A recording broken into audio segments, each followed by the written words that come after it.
The main purpose of the United Nations is to build up a world without war, a world based on the cooperation of nations and peoples. It is not merely a world where war is kept in check by a balancing of armed forces. It is much deeper than that. It is a world from which the major causes of war have been removed and social structures built up which further peaceful cooperation within a nation as well as between nations. In the preamble of the Constitution of UNESCO, it is stated that war begins in the minds of men. That is essentially true, and ultimately it is necessary to bring about the change in our minds and to remove fears and apprehensions, hatreds and suspicions. Disarmament is a part of this process, for it will create an atmosphere of cooperation. But it is only a step towards our objective, a part of the larger efforts to rid the world of war and the causes of war. In the present context, however, disarmament assumes a very special importance for us, overriding all other issues. For many years past, there have been talks on disarmament, and some progress has undoubtedly been made in so far as the plans and proposals are concerned. Still, we find that the race of armaments continues, as also the efforts to invent even more powerful enemies of destruction. If even a small part of these efforts was directed to the search of peace, probably the problem of disarmament would have been solved by this time. Apart from the more imperative of peace, every practical cooperation leads to that conclusion.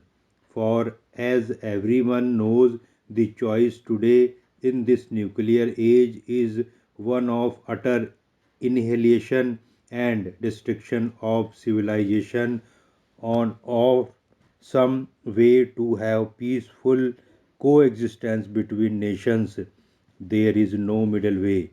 If war is an abomination and an ultimate crime which has to be avoided, we must fashion our minds and policies accordingly. There may be risks, but the greatest risk is to allow the present dangerous drift to continue. In order to achieve peace, and we have to develop a climate of peace and tolerance and to avoid speech and action which tend to increase fear and hatred, and at that present it may not be possible to reach full disarmament in one step, though every step would be conditioned to that end. We live in an age of great revolutionary changes brought about by the advance of science and technology. Therein lies the hope for the world and also the danger of sudden death. Because of these advances, the time have for controlling the forces of destruction is strictly limited. If within the next 3 or 4 years effective disarmament is not agreed to and implemented, then all the goodwill in the world will not be able to stop the drift to certain disaster. In the context of things as they are today, the great nations, the United States of America and the Soviet Union, hold the key to war and peace. Theirs is a great responsibility, but every country, big or small, is concerned in this matter of peace and war, and therefore Every country must shoulder its responsibility and work to this end. In order to deal with these big issues effectively, we have to take big and impersonal views. It is only the United Nations as a whole that can ultimately solve these problems. Therefore, while all efforts towards disarmament must be welcomed, the United Nations should be closely associated with such efforts. The question of disarmament has been considered at various levels. There is the question of general disarmament and of the ending of test explosions of nuclear and thermonuclear weapons.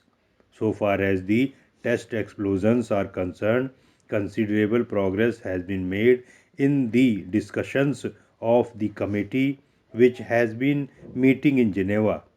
Indeed, it would appear that an agreement has been reached on many basic issues and only a little more effort is needed to complete this agreement. I suggest that a final agreement on this subject should be reached as early as possible.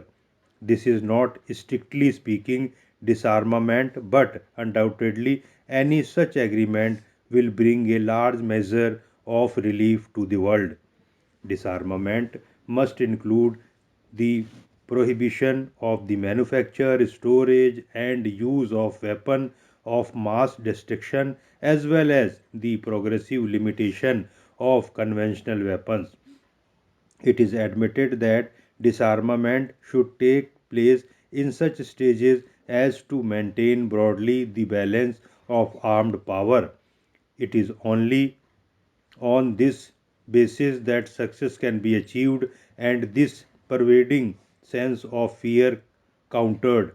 It must also be clearly understood that disarmament and a machinery for control must go together and neither of these can be taken up singly, and now a proposal has been made that the question of disarmament should be referred to a committee of experts.